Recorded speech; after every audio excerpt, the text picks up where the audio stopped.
Assalomu alaykum aziz koreys tili o'rganuvchi. Bugundan biz endi bo'g'inlar va so'z yasash mavzusiga o'tamiz. Bu mavzuda biz ularda so'zlar bo'g'inlab yozilishi va bo'g'inlar uchga bo'linishi haqida to'xtalib o'tamiz. Koreys tilida bo'g'inlar eng kamida ikkita harfdan va uchta harfdan va eng yuqori 4 ta harfdan tashkil topgan bo'ladi. Masalan, bunga misol bilan mustahkamlab ketamiz. Kada bormoq fe'li birinchi bo'g'inda k undoshi va a unlisi bitta bo'g'inni tashkil qildi va ikkita harfdan iborat bo'g'inni tashkil qildi. Ikkinchi bo'g'inda esa t va a birlashmasi ta, ya'ni t harfi unlilar o'rtasida bo'lganligi uchun D deb talaffuz qilindi. Buni esga olamiz. Kada mana bu eng qisqa ikki harfli bo'g'inlarga kiradi.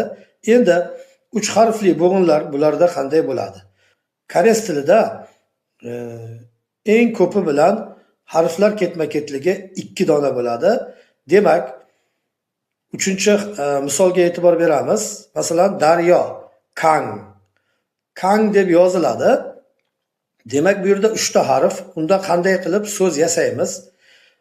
Yuqorida aytib o'tganimizdek, eng ko'pi bilan harflar ketma-ketligi 2 ta bo'lar ekan. Demak, k undoshi bilan a unlisi biz aytgan yuqori maksimal harflar ketma-ketligini to'ldirdi va ing harfini endi bularning ostiga tushiramiz. Xuddi mana bu holatda mana ostiga tushirdik. Mana shu yuqorida aytib o'tgan darslarda patchim tushunchasi nima degan savolga javob bo'ladi. Mana shu pastga tushgan harflarga patchim deyiladi. Shu o'rinda men qisqacha qilib patchim to'g'risida tushuncha berib ketaman va bu mavzuga qaytmaymiz. Patchim tushunchasi shuki, patchimda faqat undoshlar tushadi. Hech qachon unli harf patchimda bo'lmaydi. Patchimda ikkitali va bittali patchim bo'ladi. Eng yuqori nuqta ikkitali patchim va eng kami bilan bittali patchimli so'zlar bo'ladi. Bu iborani keyinchalik juda ham ko'p ishlatamiz.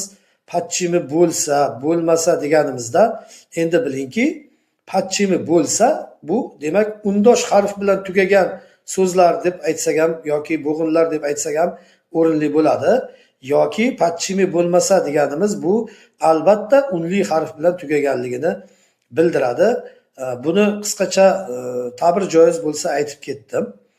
Endi eng maksimal, eng yuqori 4 ta harfli bo'g'inlarga to'xtalamiz.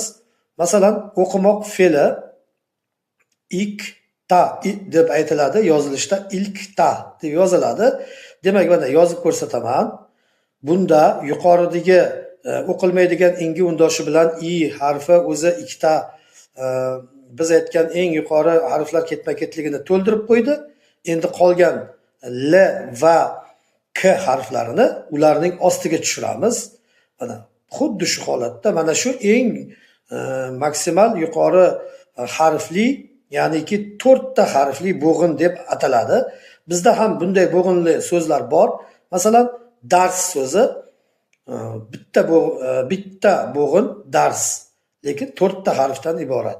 Ularda ham xuddi shunday bor. Faqat yozilishi ularda harflar ketma-ketligi eng maksimal 2 ta bo'lganligi uchun qolgan 3 ta bo'lsa ham tegida, 4 ta bo'lsa ham qolgan 2 ta undosh tegida yoziladi. Ya'niki endi bilib oldik, patchimda yozilar ekan. Demak, so'z yasashni o'rganib oldik. Bo'g'inlarning 2 ta harfdan, 3 ta harfdan va 4 ta harfdan iborat bo'lishligini ham bilib oldik. Endi bemalol yangi so'zlarni yodlab, yangi so'zlarni yozish imkoniyatimiz bor. Demak, azizlar, bugundan biz yangi so'zlarni o'rganib boshlaymiz. Har kun darsni oxirida 10 donadan yangi so'zni yozib qoldiraman va ularni bir martadan o'qib beraman va shu alfozda siz ham ularni yozib, bo'g'inlab yozib, bo'g'inlab o'qib o'rganib olasiz. Keyingi darslarimizda xuddi mana shu so'zlardan gaplar yasay boshlaymiz, qisqacha gaplar. va birinchi grammatikamizni o'tamiz.